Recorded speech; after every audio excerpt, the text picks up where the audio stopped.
প্রযুক্তি আমাদের জীবনকে কতটা সহজ করে দিয়েছে সেটা বলে বোঝানোর মতো নয়। আজকে আমি আপনাদেরকে একটা প্র্যাকটিক্যাল কেস স্টাডি দেখাবো কিভাবে আমি একজন ক্লায়েন্টকে কঠিন সিচুয়েশনে হ্যান্ডেল করেছি শুধুমাত্র এআই এর সাহায্য নিয়ে। আপনারা অনেকেই জানেন আমি একটা মার্কেটিং এজেন্সি রান করি, যেখানে আমরা বিভিন্ন ধরনের সার্ভিস দিয়ে থাকি। সেখানে মার্কেটিং সার্ভিস হতে গ্রাফিক ডিজাইন, ওয়েব ডিজাইন হতে সব ধরনের সার্ভিস আমরা দিয়ে থাকি। সো আমরা মাল্টিপল সময়ে অনেক হার্ড ক্লায়েন্ট পেয়ে থাকি যাদেরকে বোঝানোটা অনেক বেশি টাফ হয়ে যায়। যখন আমরা ক্যারিয়ার স্টার্ট করেছি তখন এমনও হয়েছে যে কোনো একটা রিপ্লাই দিতে আমাদের একদিনেরও বেশি সময় নেওয়া লেগেছে, কারণ আমরা বুঝতে পারতাম না কিভাবে তাকে রিপ্লাই করলে ইজিলি হ্যান্ডেল করা যাবে। এআই আমাদের সেই কাজটাকে অনেক বেশি ইজি করে দিয়েছে। সো চলুন আজকে আমরা দেখি কিভাবে আমি একজন ক্লায়েন্টকে হ্যান্ডেল করেছি শুধুমাত্র এআই এর সাহায্যে। সো আমরা এই ক্লায়েন্টটি পেয়েছি মূলত কোল্ড ইমেলের মাধ্যমে। তিনি আমাদের কাছে মার্কেটিং সার্ভিস সহ গ্রাফিক, ওয়েব, সেলস পেজ এইরকম ধরনের কিছু সার্ভিস নেওয়ার জন্য এসেছিল। প্রথমেই আমরা শুরু করেছিলাম ব্র্যান্ডিং সার্ভিস দিয়ে।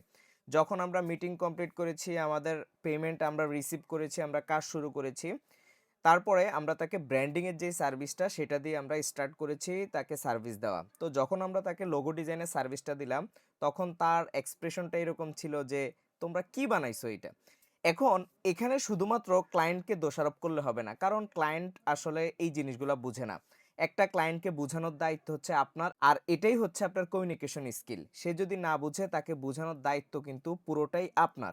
এটা আপনার টোটাল রেসপন্সিবিলিটি। সো স্ক্রিনে আমরা একটু দেখি যে প্রথমেই সে কি রিপ্লাই করেছে আমরা যখন তাকে ফার্স্ট কনসেপ্টগুলো যখন তাকে ডেলিভার করি। সো এখানে আপনি দেখতে পারতেছেন সে বলতেছে it's basically just words.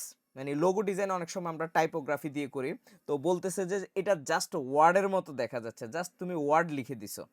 Where is the design? সে জিজ্ঞেস করতেছে আসলে ডিজাইন কোথায়। তো I am not feeling anything artificial intelligence. তো ক্লায়েন্ট হচ্ছে মূলত আর্টিফিশিয়াল ইন্টেলিজেন্স নিয়ে কিছু প্রোডাক্টস বানাইতেছে, সেটা নিয়ে আমরা কাজ করতেছি। সো এই জন্য সে বলতেছে যে সে আর্টিফিশিয়াল ইন্টেলিজেন্সের কোনো ফিলও সে আসলে পাচ্ছে না। বাট আমরা যখন ক্লায়েন্টকে অনবোর্ড করেছিলাম তখন কিন্তু সব ইনফরমেশন তার কাছ থেকে নিয়েই আমরা কিন্তু কাজ স্টার্ট করেছি। সো আমি কিছুটা চিন্তা ভাবনা করে চ্যাট জিপিটিতে গেলাম, গিয়ে আমাদের যে ডিজাইনার আছে তার ডিজাইনগুলো এবং ক্লায়েন্ট যে রিকোয়ারমেন্ট দিয়েছিল সেগুলোকে চ্যাট জিপিটিতে ইনপুট করি। ইনপুট করার পরে চ্যাট জিপিটি আমাকে খুব সুন্দরভাবে একটা রিপ্লাই করে দিয়েছে। যেমন দেখেন, এটা হচ্ছে মে 2, এটা মানে আমাদের রিসেন্ট কোল্ড ইমেল থেকে আসা, এই জন্য এখন হচ্ছে জুন মাস, এটা হচ্ছে মে মাসের প্রজেক্ট। তো আমরা স্টিল নাও এখনও ক্লায়েন্টের সাথে কাজ করতেছি অ্যানাদার প্রজেক্ট নিয়ে। তো thanks for the feedback, just to clarify, this are not just words, each concept was carefully thought through and built around AI and SAS symbolism. For example, some logos integrate nodes and circuits representing AI neural networks. Others feature abstract A or tech inspired structures to connect with both accelerator and SAS. All icons were designed to work well across app icons, branding, and digital platform. Can you check the full view from your PC? অনেকেই আছে যে যখন আমরা একটা internationally ক্লায়েন্টের বেশিরভাগ iPhone use করে, বেশিরভাগই মোবাইল থেকে সব কিছু চেক করে। তো আমি তাকে বললাম যে এখানে লাস্টলি বললাম যে তাকে পিসি থেকে চেক করার জন্য এখানে নিজের নলেজটাও কিন্তু ইনপুট করতে হবে। সব যে আসলে চ্যাট জিপিটি দিয়ে দিবে ব্যাপারটা এরকম না। যেমন এই জিনিসগুলো কিন্তু আমি তাকে পার্সোনালাইজড ইনপুট করে দিয়েছি যে তুমি পিসি থেকে চেক করো। তো এই যে রিপ্লাইটা, এটা চ্যাট জিপিটি ছাড়া যদি আমি নিজে করতে যাইতাম তাহলে এটা আমার জন্য কিন্তু অনেক বেশি টাফ হইতো, কারণ আমাদের ডিজাইনার ডিজাইন করেছে এটাকে, আমি নিজে আবার ব্যাপারগুলোকে একটা গুছিয়ে নিয়ে আসা, তাকে বোঝানো, এটা কিন্তু অনেক বেশি টাফ হয়ে যাইতো।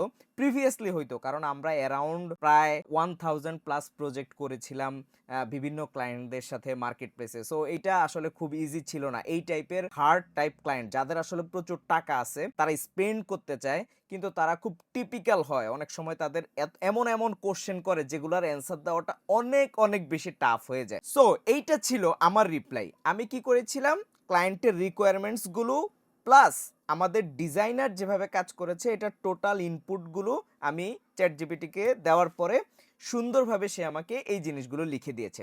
সো এখন আমরা দেখি যে আসলে ক্লায়েন্ট কি রিপ্লাই দিয়েছিল। সো সে কিন্তু একটু পরেই রিপ্লাই দিয়েছিল, okay thanks, make sense, please adjust the letters as per above and let's find a logo that feels more like AI. এখন হচ্ছে সে ফিডব্যাক দিচ্ছে। আগে কিন্তু সে বলেছিল কি কাজ করেছো, এগুলো শুধু লেটার লেটার ফিল আসতেছে, বা সে কোনো ডিজাইন দেখতেছে না। বাট আমি যখন তাকে ব্যাপারটা বুঝিয়ে বললাম, সে বলল যে এখন সে একটা ফিডব্যাক দিল যে সে তার লেটারগুলোকে আরেকটু এআই ফিল চাচ্ছে।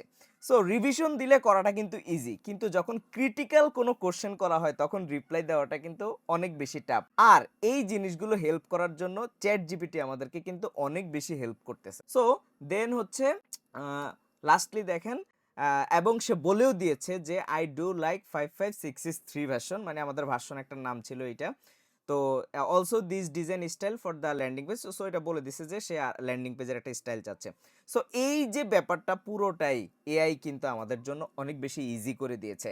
আগে একটা ব্যারিয়ার ছিল যে আমাদের ক্লায়েন্টের সাথে কমিউনিকেশন করা, ক্লায়েন্টকে বোঝানো, এটা আমাদের জন্য অনেক বেশি টাফ ছিল। সেটা এআই অনেক বেশি হেল্প করে দিয়েছে। সো আশা করি আপনারা বুঝতে পেরেছেন কিভাবে এআই এর হেল্প নিয়ে ক্লায়েন্টদেরকে আপনি হ্যান্ডেল করতে পারবেন খুব ইজিলি। এইরকম আরো অনেক টিপস এন্ড ট্রিক্স পেতে আরিফ নোটস চ্যানেলটি অবশ্যই সাবস্ক্রাইব করে রাখুন। Thanks everyone.